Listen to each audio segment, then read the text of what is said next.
नमस्कार। अजय चतुर्वेदी कहते हैं कि वक्त हमेशा एक सा नहीं होता। आपकी तानाशाही, आपकी मनमानी बराबर ऐसे ही चलती रहेगी, ये भी संभव नहीं है। वक्त पलटी खाता है और ख़ास तौर पर इसका असर उन लोगों पर ज़्यादा दिखाई देता है जो ये समझते हैं कि आज हमारे हाथ में हुकूमत है और हमेशा ऐसा ही चलता रहेगा कि हम जो चाहेंगे वही होगा।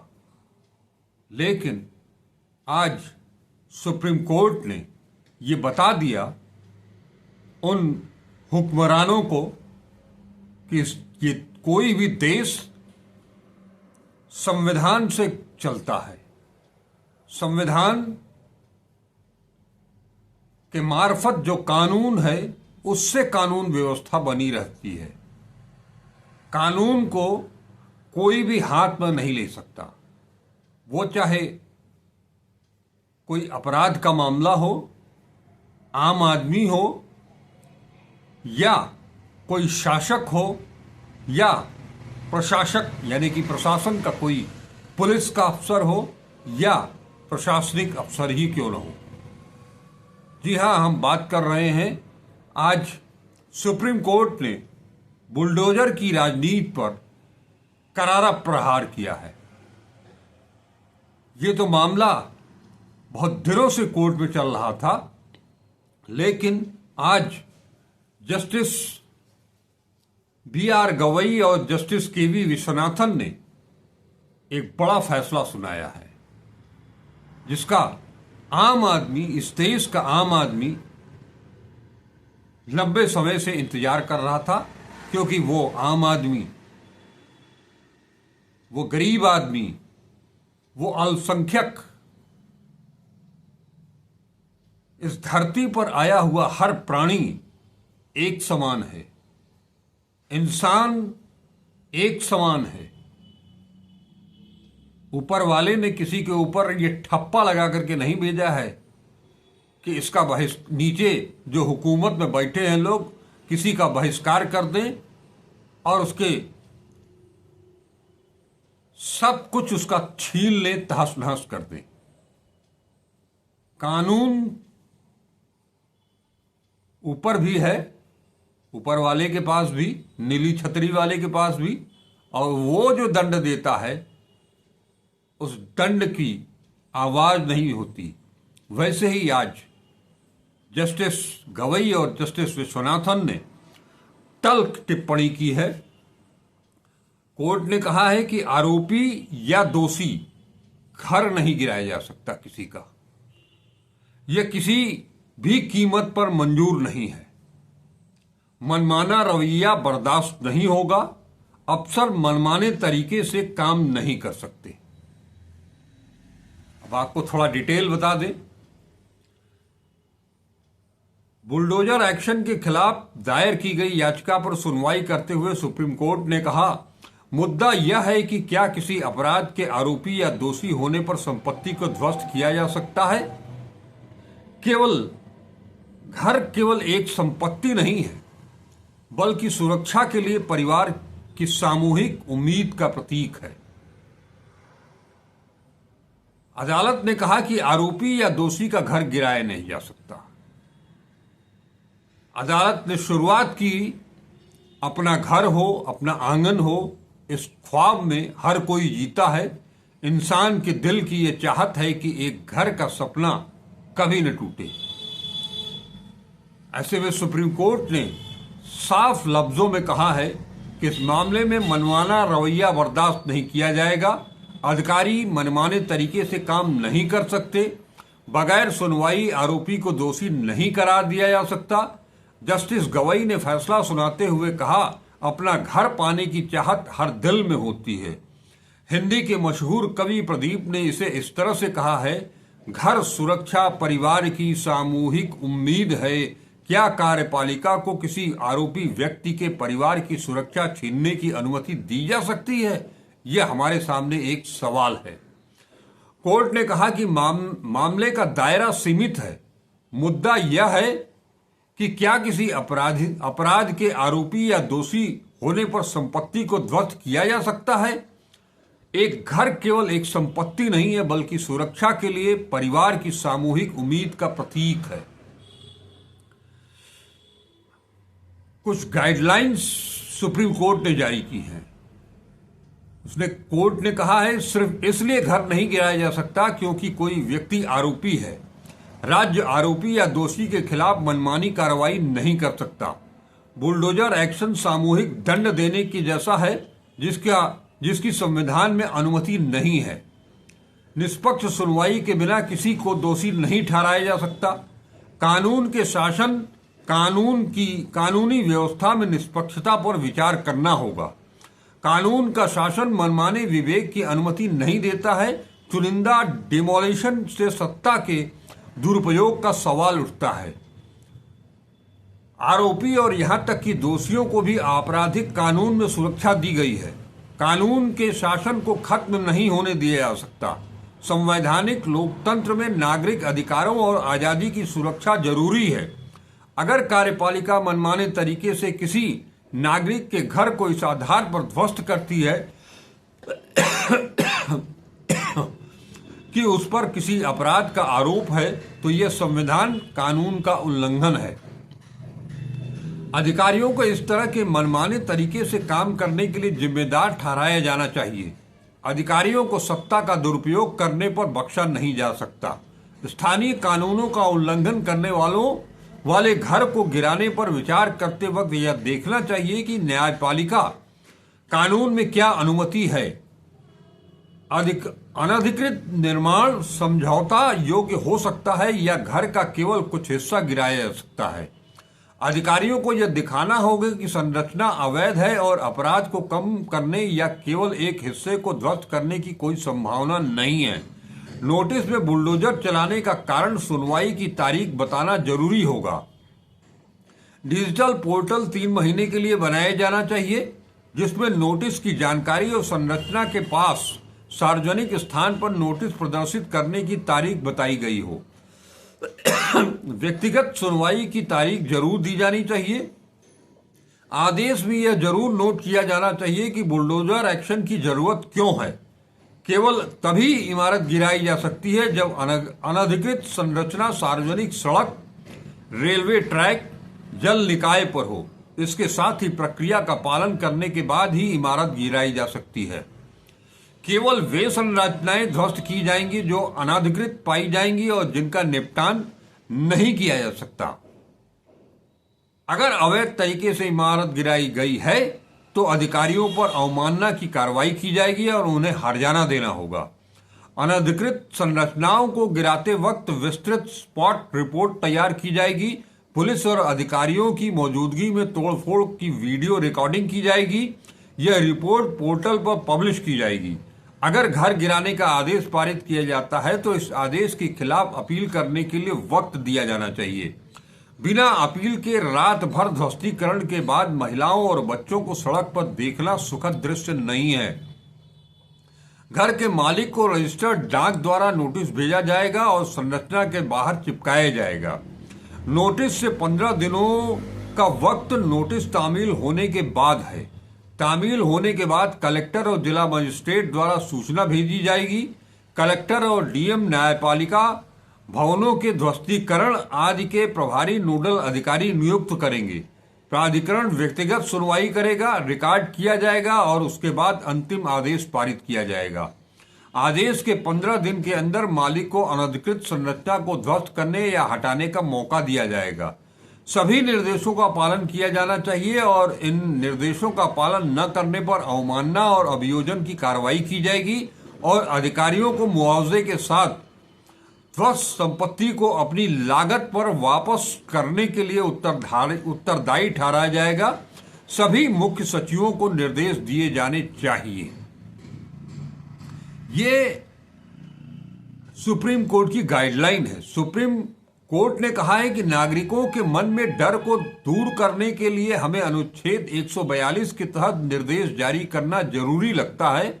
हमारा मानना है कि यहाँ जहां भी ध्वस्तीकरण का आदेश पारित किया गया है वहां भी नोटिस को चुनौती देने के लिए लोगों को वक्त दिया जाना चाहिए। इसके लिए वैकल्पिक आश्रय की व्यवस्था भी की जानी चाहिए। कोर्ट ने आगे कहा कि महिलाओं बच्चों को रातों रात बाहर फेंका जाना दुखद है। अगर अनधिकृत संरचना सार्वजनिक सड़क, रेलवे लाइन या जल निकाय पर है या कोर्ट द्वारा आदेशित की गई है तो दिशा निर्देश लागू नहीं होंगे। मालिक को नोटिस दिए बिना ध्वस्तीकरण नहीं किया जा सकता। संरचना पर नोटिस भी प्रमुखता से प्रदर्शित किया जाना चाहिए।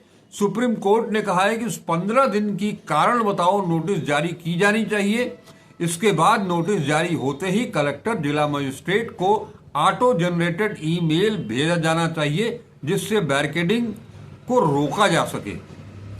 मतलब इस तरह से इतना लंबा चौड़ा ये जस्टिस गवई और जस्टिस विश्वनाथन ने ये दिशा निर्देश जारी किया है।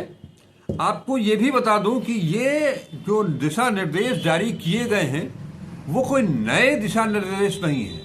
ये ऑलरेडी पहले से निकाय कानून हो या संविधान हो या अन्य जो कानूनी व्यवस्था है उसके अंतर्गत पहले से ये सब कुछ समाहित है। नगर निगम और विकास प्राधिकरण किसी भी अनधिकृत भवन को गिराने के लिए बाकायदे उसको नोटिस भेजा जाना चाहिए संबंधित को। ये विधान में पहले से है। विकास प्राधिकरण अगर कोई निर्माण को अनधिकृत या अवैध करार देता है तो एक व्यवस्था ये भी रही है कि उस संपत्ति के मालिक से तावान वसूल करके उस निर्माण को नियमानुसार घोषित किया जाता था। ये कभी नहीं रहा है कि आप किसी के भी भवन को, किसी के भी संपत्ति को अचानक से बुलडोजर से जमींदोज कर दें। ये कभी नहीं रहा है। लेकिन ये शुरुआत हुई है 2022 या उससे पहले उत्तर प्रदेश में योगी राज में ये कार्रवाई शुरू हुई और इसके पीछे सीधा सीधा एक सूत्रीय अभियान था, एक सूत्रीय मुहिम थी, एक सूत्रीय लक्ष्य था, बांटो और काटो। इस पर बाकायदे कई बार बहस हुई और बहस होते होते कई बार इस मुद्दे पर राजनीति गरमाई। लेकिन आज जो सुप्रीम कोर्ट ने स्पष्ट किया है उसके बाद भी क्या किसी राज्य सरकार को ये अधिकार इस कहीं न कहीं से लूप पोल खोज करके निकाला जा सकता है? कतई नहीं। कम से कम अब वो आम आदमी, देश का वो अल्पसंख्यक जो यहीं का निवासी है, बेवजह से उसकी संपत्ति ढहाई नहीं जानी चाहिए। और शायद अब उन अधिकारियों को भी हाथ पांव कांपे ऐसा काम करते हुए। लेकिन कुछ अफसर हो सकते हैं अति महत्वाकांक्षी जो सत्ता के नजदीक रहते हुए अपने प्रमोशन को लेकर के, अपने इंक्रीमेंट को लेकर के वो सत्ता के इशारे पर काम कर सकते हैं। लेकिन अगर ऐसा होता है तो उन्हें सख्त से सख्त कार्रवाई का सामना भी करना पड़ेगा, मुआवजा भी देना पड़ेगा, हर्जाना भी देना पड़ेगा और जिसे गिराए हैं उसे फिर से अपनी जेब से उसका पुनर्निर्माण करना होगा। इतना आसान नहीं है। आसान इसलिए भी नहीं है, ये पूरी दुनिया में इस तरह का कोई कानून नहीं है। तभी तो संयुक्त राष्ट्र ने भी इस पर उंगली उठाई थी। अल्पसंख्यकों को लेकर के वोट की खातिर कानूनी प्रक्रियाओं को ताक पर नहीं रखा जा सकता। योगी आदित्यनाथ हो या कोई और हो, इस तरह का गैर कानूनी असंवैधानिक कृत्य किसी को भी करने की इजाजत संविधान नहीं देता है। ये सामाजिक और आर्थिक विसंगतियों के बीच जो इस तरह की कार्रवाई उत्तर प्रदेश, मध्य प्रदेश, छत्तीसगढ़ और राजस्थान में शुरू हुई, वो पूरी तरह से संविधान का उल्लंघन है, संविधान की अवमानना है। कानून व्यवस्था कायम रखने की जिम्मेदारी जिनके ऊपर है, वो खुद कानून व्यवस्था को तोड़ नहीं सकते, उसे अपने हाथ में ले नहीं सकते, चाहे वो सरकार हो या अफसर हो। दरअसल ये केवल ये उत्तर प्रदेश, मध्य प्रदेश, राजस्थान और छत्तीसगढ़ ही नहीं, बल्कि धीरे धीरे ये पूरे देश में फैलने लगा था ये रोग, कि वो हमारी विचारधारा से अलग है, वो हमारे धर्म से अलग है, हमारे संप्रदाय से अलग है, तो उसकी छोटी से छोटी गलती भी उसके पूरे परिवार को सड़क पर ले आ सकती है। कई उदाहरण तो ऐसे आए हैं, आप सभी को याद होगा, जिसमें एक घर में रहने वाला किराएदार का बेटा कोई गुनाह करता है और सरकार पूरी बिल्डिंग गिरा देती है। उस भवन स्वामी से उसका कोई मतलब नहीं है, उस गुनाह से कोई मतलब नहीं है, लेकिन किराएदार चूंकि गैर बिरादरी का है, गैर संप्रदाय का है, गैर धर्म का है, तो उसे अपने घर में किराए पर रखने वाला मकान मालिक भी दोषी हो गया, उसे गिरा दिया गया।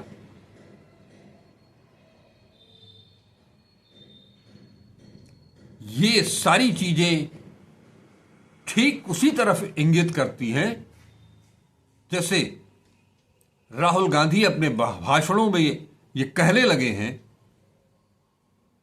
कि आरएसएस, बीजेपी, नरेंद्र मोदी, आदित्यनाथ, अमित शाह या इनकी पूरी की पूरी फौज संविधान को बैकडोर से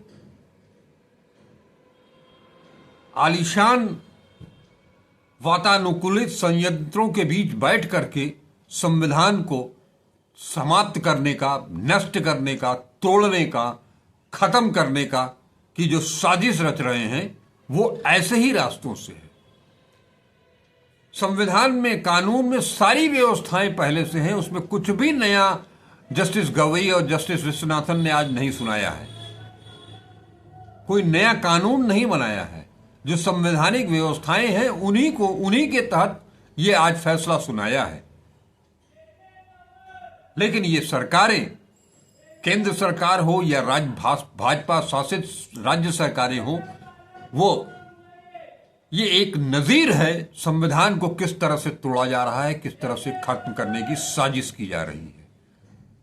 लेकिन सुप्रीम कोर्ट ने आज स्पष्ट कर दिया है कि हम ये होने नहीं देंगे। अब इस पर सुप्रीम कोर्ट के आज के आदेश के बाद राजनीति योगी आदित्यनाथ की, नरेंद्र मोदी की, अमित शाह की, बीजेपी की और आरएसएस की ये राजनीति देश को तोड़ने वाली एक पक्षीय कार्रवाई। ये ठीक है कि कुछ हिंदुओं के भी मकान गिराए गए इस दौरान, लेकिन उनके ऊपर भी कानून का, संविधान का अक्षरशः पालन नहीं किया गया। आप, सही चीज है कि आप रातों रात किसी को सड़क पर नहीं ले आ सकते। हर इंसान का एक सपना होता है कि उसका अपना घर हो, उसका अपना आंगन हो, और इसके लिए पूरी जिंदगी निकल जाती है। कभी किसी ने, ये जो लोग कार्रवाई कर रहे हैं, कभी किसी ने खुद अपने परिश्रम से कोई आशियाना तैयार किया हो, तब यह समझ में आएगा कि कैसे आशियाना बनता है। पक्षियों को देखिए कि वो कैसे घोंसले अपने तैयार करते हैं।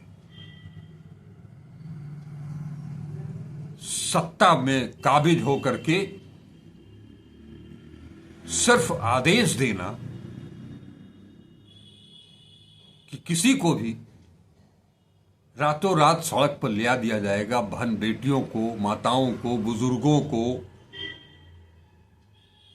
हो सकता है किसी बड़े परिवार में कोई एक व्यक्ति कोई गलत कार्य कर जाए तो इसकी सजा पूरे परिवार को मिलेगी। यह कहां का न्याय है? इसी बात को सुप्रीम कोर्ट ने आज इंगित किया है। सुप्रीम कोर्ट इसीलिए कहा जाता है, देश का आम नागरिक इसलिए कहता है कि उसे संविधान में विश्वास है, भरोसा है, कानून में भरोसा है और अपनी न्यायिक प्रक्रिया में भरोसा है। ये वो देश है जहां ये कहा जाता है कि भले 10 गुनाहगार छूट जाएं, लेकिन कोई एक बेगुनाह को सजा नहीं होनी चाहिए। और यहां तो धारा ही उल्टी, गंगा ही उल्टी बहाई जा रही थी। नमस्कार, अजय चतुर्वेदी।